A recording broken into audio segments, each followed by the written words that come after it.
आप देख रहे हैं राजधानी हलचल न्यूज। आपके साथ में हूं वैशाली। आइए नजर डालते हैं आज की खबरों की ओर। पीसीसी चीफ जीतू पटवारी का बयान। नर्मदापुरम में हो रहे रीजनल इंडस्ट्री कॉन्क्लेव पर बोले, मुख्यमंत्री को पहले आज तक के इन्वेस्टर मीट से आए निवेश को लेकर पत्र जारी करना चाहिए, श्वेत पत्र। हमारा प्रदेश सबसे ज्यादा कर्जदार और बेरोजगार हो गया है। प्रदेश को सुरक्षित और करप्शन मुक्त बनाने में मुख्यमंत्री के प्रयास अधूरे दिखते हैं।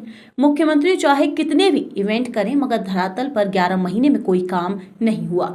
16 तारीख को कांग्रेस पार्टी मांगेगी मुख्यमंत्री के काम का हिसाब। आदिवासी विधायक कमलेश्वर डोडियार से डॉक्टर द्वारा अभद्रता करने पर बोले, मैं सभी विधायकों को चिट्ठी लिख रहा हूं। यदि इस तरह से जनप्रतिनिधियों का अपमान होता रहा तो आज विपक्ष के विधायकों का अपमान हो रहा है, कल पक्ष के विधायकों का भी अपमान होगा। सदन कम चलने की वजह से विधायकों का सम्मान कम हो रहा है। विधायकों का होना चाहिए सम्मान। स्मरण करते हुए हम सबको संकल्प लेना चाहिए कि संविधान एक ऐसी पवित्र ग्रंथ है जिसका अनुसरण देश के हर नागरिक को आत्मसात करना चाहिए। बाबा साहब अम्बेडकर ने जो दुनिया को पाठ पढ़ाया, जो देश को पाठ पढ़ाया, जो इंसानियत को एक संदेश दिया, दुनिया भर की इंसानियत को जो समानता है, एक समान है हर नागरिक, इस भावना को संविधान के अंतर्गत ताकत दी, जो इस देश की मूल एकता और अखंडता का मंत्र है। फिर से चूंकि आज देश में संविधान की रक्षा के संकल्प को लेने की आवश्यकता है। बाबा साहब ने कहा था, जिन हाथों में संविधान रहेगा वो उसका उपयोग और दुरुपयोग दोनों कर सकते हैं। तो देश के लिए चिंता का विषय है कि आज जितनी स्वायत्त संस्था है वो कमज़ोर होकर सरकार के लिए काम करने लगी है, देश के लिए काम नहीं करने लगी, एक विचारधारा के लिए काम करने लगी है। ये बाबा साहब को जो संदेश था वो संदेश एक बार फिर निरूपित होते दिखा है।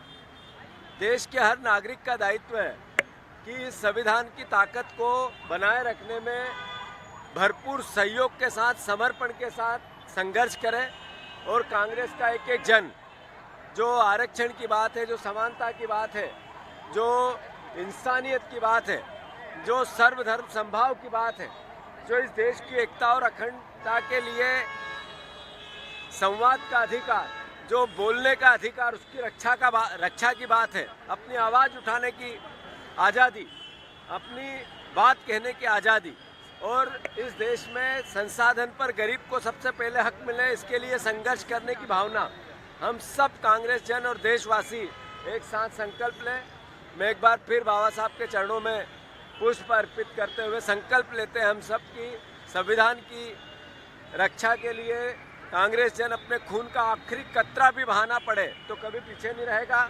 और साथ ही साथ जैसा देश की आज़ादी में कांग्रेस के विचार का योगदान है, हमारे महापुरुषों का योगदान है, देश के संविधान की रक्षा के लिए जरूर आज उन हाथों में है ये संविधान जो इसका सदुपयोग नहीं कर पा रहे हैं, पर संविधान की ताकत भी इतनी है कि एक दिन उन हाथों में भी ये जाएगा जो देश के असली संविधान की रक्षा करने के लिए अपने आप को न्यौछावर करते हैं। फिर से मैं बाबा साहब के चरणों में सर रखकर प्रणाम करता हूँ।